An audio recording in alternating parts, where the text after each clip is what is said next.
शीतल सुबह की ठंडी हवा ने मुंबई सेंट्रल स्टेशन को अपनी बाहों में भर रखा था। वर्षा, एक 23 वर्षीय युवती, अपनी पहली नौकरी के लिए इंटरव्यू देने दिल्ली जा रही थी।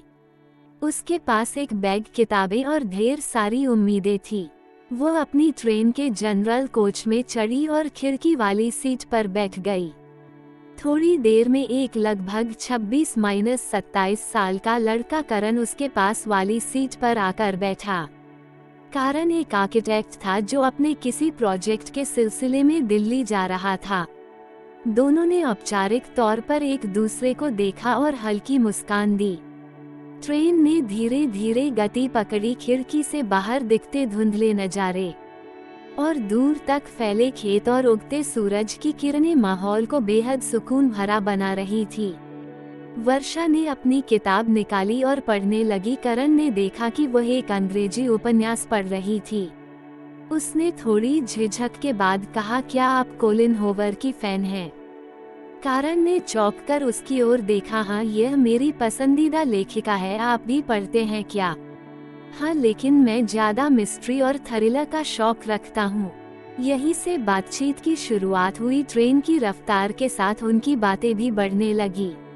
उन्होंने अपने अपने जीवन के बारे में बताया। वर्षा ने अपनी संघर्ष भरी कहानी साझा की कि कैसे उसने अपनी पढ़ाई पूरी की और अब अपने सपनों की ओर बढ़ रही थी।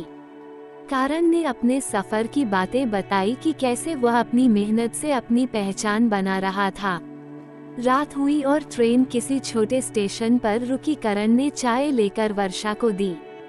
थक गई हो शायद, चाय पी लो, वर्षा ने मुस्कुराते हुए कहा। शुक्रिया, वैसे इतनी देखभाल क्यों कर रहे हो? करण ने हल्के से हंसते हुए कहा, सफर में साथी बन जाए तो सफर आसान हो जाता है। धीरे धीरे उनके बीच एक जुड़ाव महसूस होने लगा। करण का सहज स्वभाव और वर्षा की सरलता ने दोनों के बीच की दूरी को बांट दिया।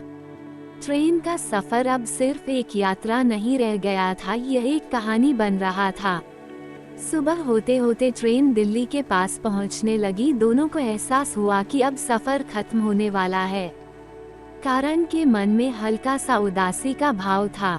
वर्षा, क्या मैं तुम्हें फिर से देख सकता हूँ? वर्षा ने शर्माते हुए कहा, शायद, लेकिन ये तो किस्मत पर है। करण ने कहा, किस्मत का क्या है, उसे हम खुद भी बदल सकते हैं। ट्रेन दिल्ली स्टेशन पर रुक गई। वर्षा का स्टेशन आ गया था। वह ट्रेन से उतरने लगी तो करण ने उसे रोकते हुए कहा, तुम्हारे लिए कुछ है। उसने अपनी किताब पर एक छोटा सा नोट लिखकर उसे दे दिया।